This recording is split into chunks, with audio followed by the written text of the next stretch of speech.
पिछले एपिसोड में हमने देखा था कि किन्नान और एंजल जो थे वो एक खास जगह पर जाने के लिए निकल चुके थे, जिसके बारे में उस मास्टर ने भी उनको बताया था कि एक बार अगर तुम वहां पहुंच जाओ तो तुम्हें वहां पर बहुत कमाल के ट्रेजर मिलेंगे, ऐसे ट्रेजर जिसके बारे में तुम सोच भी नहीं सकते। तो इसी वजह से किन्नान और एंजल उस जगह के लिए निकल चुके थे। लेकिन जब वो वहां पर आते हैं उनको पता चलता है कि यहाँ पर तो ऑलरेडी कुछ लोग मौजूद हैं और वो लोग भी उसी ट्रेजर को लेने के लिए आए हुए। जैसे ये लोग सभी जमा हुए थे वहां पर उनको उस ट्रेजर का ऑरा महसूस होने लगता है, जो कि बहुत ज्यादा कमाल का था। और ये चीज ये दर्शा रही थी कि अंदर जो ट्रेजर है वो बहुत एक्स्ट्राऑर्डिनरी हो सकता है। तो सारे लोग अंदर जाकर पहुंच जाते हैं, लेकिन जैसे वो अंदर आए थे ना, अंदर सिर्फ ट्रेजर नहीं होता बल्कि ट्रेजर से ज्यादा तो खतरे थे। हर तरफ से अलग अलग खतरा आकर इन सभी को घेर लेता है। स्केलेटन वगैरह थे जो जिनको मारो तो वापस से जिंदा हो जाते, तो वो सब यहाँ पर किन्नान और बाकियों की जान लेने के लिए तैयार थे। जिसके बाद यहाँ से ये एपिसोड शुरू होता है। तो इस एपिसोड की शुरुआत में सारे के सारे लोग जो थे वो अपनी पावर का यूज करते हुए उन स्केलेटन मॉन्स्टर के साथ फाइट कर रहे थे। वो लोग उनको मारने की कोशिश करते, लेकिन वही बात थी कि वो जितना मारते हैं उतना स्केलेटन मॉन्स्टर वापस जिंदा हो जाया करते हैं। बाहर जाने की सभी ने कोशिश की थी, लेकिन वो बाहर भी जाते तो फिर घूम फिर कर वो उसी जगह पर आ जाते हैं जहाँ से ये लोग अपना सफर शुरू किए थे। वो लड़की जो थी सभी से कहना चाहती कि देखो तुम लोग शांत हो जाओ, अगर यहाँ से बाहर जाने का रास्ता नहीं है ना तो हम यहाँ से सीधा आगे ही बढ़ेंगे। जहाँ पर ये सभी मॉन्स्टर आ रहे हैं ना उसी जगह से हमें आगे बढ़ना चाहिए। हो सकता है कि वही यहाँ से बाहर निकलने का रास्ता हो, तो हमें इन मॉन्स्टर से ही डील करना पड़ेगा, उसके बाद हम यहाँ से जा सकते हैं, वरना ये हम सबको मार डालेंगे। तो बाकी लोग भी कहते हैं कि हाँ तुम्हारी बात तो बिल्कुल सही है, यहाँ से बाहर निकलने का कोई ऑप्शन ही नहीं है, तो हमें लड़कर ही आगे बढ़ना होगा। अगर लड़ेंगे तो चांस हो सकता है कि हम जिंदा बच जाएं, वरना भागने की कोशिश करेंगे तो भगा भगा कर ये मॉन्स्टर हमें मार देने वाले हैं। वो लड़की यहाँ पर एंजल से कहने लग जाती है कि मैंने देखा कि तुम्हारी जो पावर है ना वो कुछ टाइम तक के इन मॉन्स्टर को रोक पाती है, तो हम सबको यहाँ पर एक साथ मिलकर काम करना चाहिए। जब हम सब एक साथ मिलकर काम करेंगे ना तभी हमारे बचने के चांस होंगे। तो तुम एक काम करो, मॉन्स्टर को रोकने की तैयारी करो, जितने टाइम तक रोक लोगी उतना हमारे लिए फायदा होगा। तो किन्नान एंजल से कहता है कि एंजल ठीक है, जैसा ये लोग कह रहे हैं ना तुम वैसा करो और मैं इस रास्ते को लीड करता हूँ। तो यहाँ पर एंजल अपना काम करने में लग गई थी और किन्नान सबसे आगे आ जाता है और वो आगे बढ़ते हुए सारे मॉन्स्टर को मार रहा था। उसके पीछे ही सारे लोग होते हैं। उसने कह दिया था कि मेरे पीछे आओ और मैं यहाँ पर इन मॉन्स्टर को मारते हुए रास्ते को लीड करूंगा। वो अपनी पावर का यूज करते हुए एक ही बार के अंदर कई सारे मॉन्स्टर की वाट लगा कर रख चुका था। तो वो यहाँ पर सभी मॉन्स्टर को मारता है तो बाकी लोग भी बीच में आ जाते हैं और यहाँ पर आने के बाद वो लोग भी मॉन्स्टर के साथ फाइट कर रहे थे। एंजल भी अपनी पावर का यूज करती है और अपनी पावर का यूज करने के बाद वो मॉन्स्टर को स्टॉप करती और एक बार के अंदर वो कई सारे मॉन्स्टर की वाट लगा दिया करती, जिस वजह से मॉन्स्टर की हालत खराब होते जा रही थी, क्योंकि सभी लोग समझ चुके थे कि अब यहाँ से ना बाहर भागने का कोई रास्ता है ही नहीं। तो अभी या तो लड़कर मरेंगे या फिर बिना लड़े भी मर जाएंगे, तो फिर मतलब क्या हुआ, इसलिए हम लड़कर ही मरना पसंद करने वाले हैं। यही वजह थी कि ये लोग यहाँ पर फाइट कर रहे थे आखिरी दम तक के। वो लड़की जो होती है वो किन्नान को बताने लग जाती है कि सामने वो अजीब सी मूर्ति देख रहा हूँ, मुझे लगता है कि ना वो मूर्ति के पीछे ही यहाँ से बाहर जाने का रास्ता होगा, तो तुम ट्राई करो उस मूर्ति को तोड़ना या फिर उस मूर्ति को चेक करो कि क्या वो दरवाजा है या नहीं है। तो अब किन्नान का सारा फोकस उस मूर्ति की तरफ जा चुका था तब तक कि बाकी लोग उसको बैकअप देने लग जाते हैं। मतलब कोई भी अगर किन्नान के ऊपर अटैक करने के लिए आता तो यहाँ पर बाकी लोग उसके ऊपर अटैक करते और किन्नान को यहाँ पर चांस दे रहे थे कि वो उस मूर्ति को तोड़े। देखते ही देखते एंजल के ऊपर भी कई सारे अटैक लगने वाले थे, लेकिन बाकी लोग उसकी हेल्प करते हैं जिस वजह से उसके ऊपर अटैक नहीं लगता। मतलब यहाँ पर सभी के बीच एक पक्की दोस्ती हो गई थी कि अब एक दूसरे को बचाने के लिए वो लोग अपनी जान खतरे में डाल रहे थे। तो अब किन्नान उस मूर्ति को तोड़ने के लिए अपने मार्शल स्पिरिट की पावर को एक्टिवेट करता है और उसके बाद वो उसकी जो स्वॉर्ड थी वही मार्शल स्पिरिट के हैंड से बनी हुई उसके अंदर से लाइटनिंग पावर को बाहर निकालता है और ऐसा ब्रूटल स्लैश अटैक देकर मार देता है उस मूर्ति के ऊपर कि मूर्ति यहाँ पर उसके अटैक को झेल ही नहीं पाती और मूर्ति के चीथड़े उड़ चुके थे सिर्फ एक अटैक के अंदर। और जैसा कि यहाँ पर वो लड़की बता रही थी वो चीज काम कर जाती है, क्योंकि जैसे वो मूर्ति टूटी थी ना, जितने भी स्केलेटन मॉन्स्टर थे जो यहाँ पर अटैक करने के लिए आए हुए थे वो एक बार के अंदर गायब हो जाते हैं। सारे के सारे मॉन्स्टर यहाँ पर गायब हो चुके थे बस मूर्ति के टूटते साथ ही। तो ये देखने के बाद सारे के सारे लोग खुश हो जाते, क्या वाह हमने यहाँ पर काम कर दिया, ये मूर्ति टूटते ही सभी मॉन्स्टर गायब हो गए। लगता है कि यहाँ से बाहर निकलने का रास्ता हमें मिल चुका है, क्योंकि जैसे मूर्ति टूटी थी ना वहां से बाहर जाने का रास्ता क्रिएट हो गया था। सारे लोग किन्नान की खूब तारीफ करते कि देखो किन्नान ने कमाल कर दिया, उसने हमारे लिए बाहर जाने का रास्ता ढूंढ निकाला। अब जब ये रास्ता खुल चुका है तो हमें इसके जरिए आगे बढ़ना चाहिए। हो सकता है कि हम यहाँ से बाहर निकल जाएं या फिर ये हो सकता है कि हम उस ट्रेजर तक के पहुंच जाएं जिसकी तलाश में हम यहाँ पर आए। तो हमारे सामने दोनों ऑप्शन खुले हुए हैं, देखते हैं कि हम कहाँ पर पहुंचते हैं इस रास्ते के अंदर जाने के बाद। वो सारे के सारे लोग जो थे उसी रास्ते के अंदर आकर घुस जाते हैं। जैसे ये लोग अंदर आए थे ना यहाँ से वो किसी और ही जगह पर आकर पहुंच जाते हैं और ये जगह और ज्यादा खतरनाक लग रही थी, जिसका मतलब साफ था कि ये लोग यहाँ से घुसने के बाद बाहर तो नहीं निकले बल्कि किसी और जगह के अंदर आकर पहुंच चुके हैं। हो सकता है कि जब ट्रेजर लेने जा रहे थे ना तो पहला स्टेप था स्केलेटन मॉन्स्टर से मुकाबला करना, वो दूसरे स्टेप के अंदर आ चुके हैं जो जगह उससे भी ज्यादा खतरनाक हो सकती है। किसी को समझ नहीं आ रहा था कि ये कैसी जगह है यार, हम तो यहाँ से बाहर निकलने के बारे में सोच रहे थे लेकिन ये जगह तो और ज्यादा अजीब लग रही है। क्या है उनके सामने, क्योंकि उनके सामने कुछ चीज रखी हुई थी जिसको चेन से बांधा गया था। समझ तो किसी को नहीं आ रहा था कि ये है क्या, लेकिन जब जिसको चेन से बांधा गया था ना ना वो एक फर्नेस जैसा होता है और फर्नेस के अंदर कोई इंसान बैठा हुआ था। तो लोग देखकर हैरान रह जाते कि अबे ये क्या अजीब चीज है, आखिर ये इंसान है कौन और इसको आखिर फर्नेस के अंदर डालकर चेन से बांधा क्यों गया है।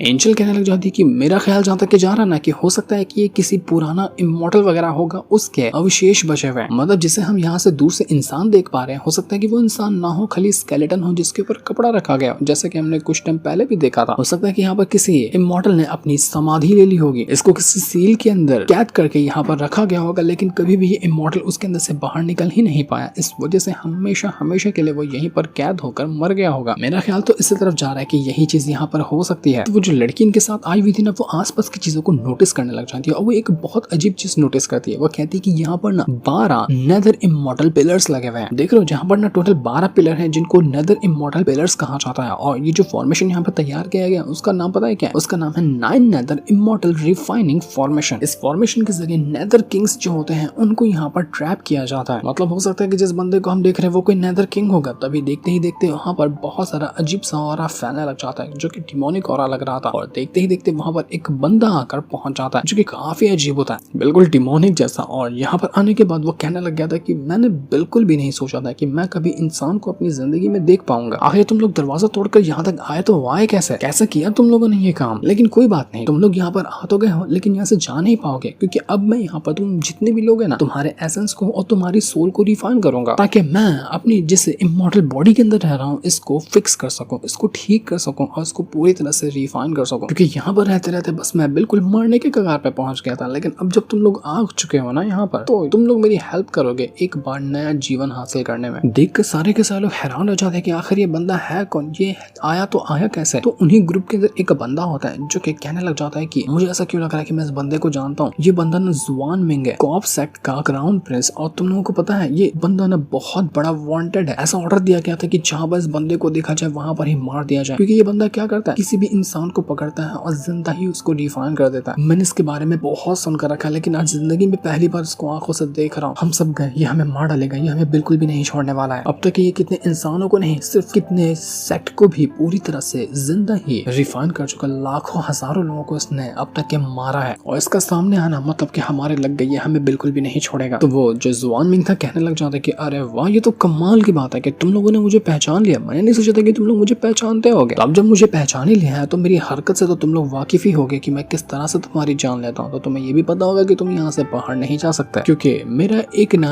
रिकॉर्ड है कि आज तक जिस भी इंसान ने अपनी आंखों से मुझे देख लिया है ना, वो कभी भी जिंदा बचा ही नहीं है। मैंने उसको ऐसी मौत दी है कि जिसके बारे में उसने कभी सोचा भी ना हो। तो तुम लोग यहाँ पर जितने भी लोग हो ना, मैं तुम्हारा भी वही हाल करूंगा और अपना रिकॉर्ड बरकरार रखूंगा। तो इसके बाद जुआन मिंग अपनी पावर को यूज करना शुरू करता है और यहाँ पर जितने भी नेदर इमॉर्टल पिलर्स वगैरह थे ना, वो उन सभी की पावर को एक्टिवेट कर रहा था। जैसे वो पिलर्स की पावर को एक्टिवेट करता है, यहाँ पर अजीब सा फॉर्मेशन क्रिएट होने लग गया था, जो फॉर्मेशन पूरी तरह से कवर कर लेता है उसी जुआन मिंग को। और ये पूरी जगह टूटने फूटने लग गई थी। यहाँ का पूरा मौसम बदल जाता है और काफी खतरनाक यहाँ पर पावर का भवंडर क्रिएट हो गया था कि नाना उसके दोस्त परेशान हो जाते कि यहाँ पर असल में हो क्या रहा है, क्या करने वाला है ये। तो देखते ही देखते वो जो बंदा होता है ना, एक स्पिरिट को बाहर निकालता है, जिसकी जमीन फाड़ कर बाहर निकली थी। स्पिरिट के कई सारे हाथ होते हैं और वो स्पिरिट तो इंसान जैसा तो लग ही नहीं रहा था। उसके कई सारे हाथ थे, कई सारे मुंह थे और बहुत ही डेंजरस वाइब दे रहा था वो जुआन मिंग कहने लग जाता है कि तुम्हें पता है, मैंने बहुत टाइम से इस स्पिरिट को रिफाइन किया, लेकिन कभी इसका यूज ही नहीं कर पाया, क्योंकि जमाना हो गया यहाँ पर किसी बंदे को आए हुए। पर अब जब तुम यहाँ पर आ गए हो ना, तो मुझे मेरी स्पिरिट की पावर को देखने का मौका मिलेगा कि ये कितनी ज्यादा स्ट्रॉन्ग है। सारे के सालों की फट कर हाथ में आ जाती कि भाई हम लोग तो गए, ये तो इमॉर्टल पपेट है, वो भी इस जुआन मिंग का, ये हमें कच्चा चबा जाएंगे। वो लोग यहाँ से भागने की कोशिश करते हैं, लेकिन उनको भी पता था कि वो भाग तो नहीं सकते। वो लोग से कहते हैं कि हमारी मौत लिखी जा चुकी है, हम नहीं बचने वाले। सारे के सालों अपनी जान बचाकर भागने लग गए थे कि भागो यहाँ से, अगर जिंदा बचना है। तो वो इमॉर्टल पपेट सीधा किन्नान और उसके दोस्तों के ऊपर अटैक शुरू कर देता, और जो लोग यहाँ से भागने की कोशिश करते ना, सबसे पहले तो वो उनको ही मारता है। वो इतना बड़ा था कि वो जो बंदे भाग रहे थे वो उसके नाखून के अंदर ही फंस जाते हैं। लिटरली में इसने वाट लगा के रख दी थी उन लोगों की, और उसके बाद वो पूरी तरह से उनको डिवोर कर जाता है, उनका पूरा एसेंस निचोड़ लेता है, जिस वजह से वो लोग भी स्केलेटन में बदल चुके थे। मतलब कि जितने भी बंदों को हमने देखा ना स्केलेटन मॉन्स्टर को, वो कोई मॉन्स्टर नहीं थे, बल्कि इंसान थे जिन लोगों ने अंदर घुसने की गलती की थी। एक बार इंसान गलती से यहाँ पर आ जाए है ना कि इमॉर्टल पपेट उसको पूरी तरह से मार देता है और स्केलेटन मॉन्स्टर में कन्वर्ट कर देता है। तब ये देखने के बाद किन्नान को बहुत ज्यादा गुस्सा आता है। वो सीधा अपनी स्वॉर्ड उठाता है, अपनी लाइटनिंग पावर को यूज करते हुए सीधा जा चुका था उसी इमॉर्टल पपेट के ऊपर अटैक करने के लिए और साथ ही जुआन मिंग के ऊपर भी अटैक करने के लिए। जुआन मिंग तुरंत अपनी पावर को यूज करता है और अपनी शील्ड बनाते हुए किन्नान के इस स्वॉर्ड वाले अटैक को रोकने की कोशिश कर रहा था। वो किन्नान से कहता है कि तू है कौन, तेरी पावर इतनी ज्यादा कमाल की कैसे है, तू मेरे अटैक को यहाँ पर परफेक्टली डिफेंस कैसे कर पा रहा है, तब तेरा अटैक खत्म हो जाना चाहिए था। पर वो सोच रहा था कि किन्नान का अटैक खत्म होगा, बल्कि किन्नान उसके अटैक को डिस्ट्रॉय कर देता है जो डिफेंस शील्ड उस जुआन मिंग ने बनाया था।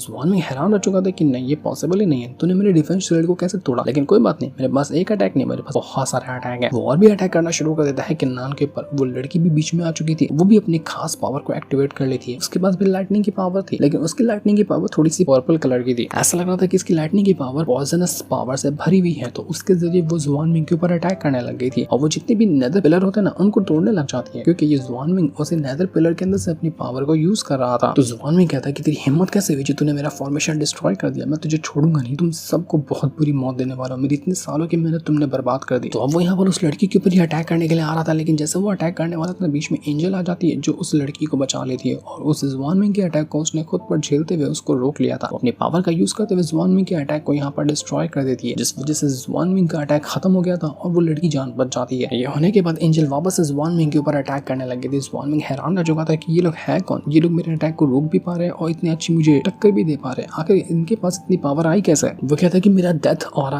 ऑरा सबसे ज्यादा कमाल का पावर होल्ड करता था, लेकिन तुम लोगों को उससे भी कुछ भी क्यों नहीं हो रहा, तुम लोग क्यों नहीं मर रहे हो उस डेथ ऑरा से। किन्नान भी जब चीज यहाँ पर देखता है ना, तो वो कहने लग जाता है कि एंजल की जो पावर है वो उसके जरिए किसी भी बंदे को या किसी भी मॉन्स्टर को आराम से हैंडल कर सकती है, लेकिन जब वो इस जुआन मिंग के ऊपर अटैक कर रही है ना, तो ये जुआन मिंग उस अटैक को हैंडल कर पा रहा है। इसका मतलब ये है कि एंजल इस जुआन मिंग को कुछ टाइम के लिए रोक सकती है, लेकिन वो उसको नहीं मार सकती। तो मुझे जाना होगा एंजल की हेल्प करने के लिए, वरना उसको कुछ हो सकता है, उसको कुछ होना जाए। इस वजह से किन्नान सीधा जा चुका था जुआन मिंग के साथ फाइट करने के लिए, क्योंकि जुआन मिंग ने अपना फुल डेथ ऑरा एक्टिवेट कर लिया था। डेथ ऑरा एक्टिवेट करने के बाद वो बहुत भयंकर लग रहा होता है। किन्नान उसके ऊपर कई अटैक करता है, लेकिन अब ऐसा लग रहा था कि जितने भी अटैक करो ना, उसके ऊपर उसका असर ही नहीं होगा। कोई इनविजिबल तरह की शील्ड उसने क्रिएट कर लिया था, इस वजह से किन्नान का अटैक उसके ऊपर लगा ही नहीं। तो ये देखने के बाद वो लड़की जो थी दूसरे अपने साथी से कहती कि तुम जाओ और उस इमॉर्टल पपेट को कंट्रोल करने की कोशिश करो, तब तक कि मैं जा रही हूँ किन्नान की हेल्प करने के लिए। तो वो बंदा इमॉर्टल पपेट को रोकने के लिए चला जाता है और वो लड़की जाती है किन्नान की हेल्प करने के लिए, लेकिन वो बंदा कुछ कर नहीं पाता। इस वजह से उस लड़की को भी आना पड़ता है उसी इमॉर्टल पपेट का मुकाबला करने के लिए। यहाँ पर बैटल बहुत ज्यादा डेंजरस हो चुका था और तब वो जो बंदा होता है अपनी ब्लड पावर का यूज करते हुए एक बहुत ही भयंकर अटैक बनाता है, क्योंकि उसका ये वाला अटैक सबसे ज्यादा स्ट्रॉन्ग होने वाला था। उसने अपनी ब्लड पावर का यूज किया, अपनी स्वॉर्ड के साथ उसको मर्ज किया और इस वजह से उसकी स्वॉर्ड बहुत भयंकर पावर एक्टिवेट कर चुकी थी। लेकिन ये अटैक बनाने के बाद वो कितना बड़ा तहलका मचा पाएगा, ये तो हमें नेक्स्ट एपिसोड के अंदर पता चलेगा कि आखिर इसने यहाँ पर किया क्या, जिससे इनको दिखाते हैं। साथ ही ये वाला एपिसोड यहीं पर एंड हो जाता है। Thanks for watching.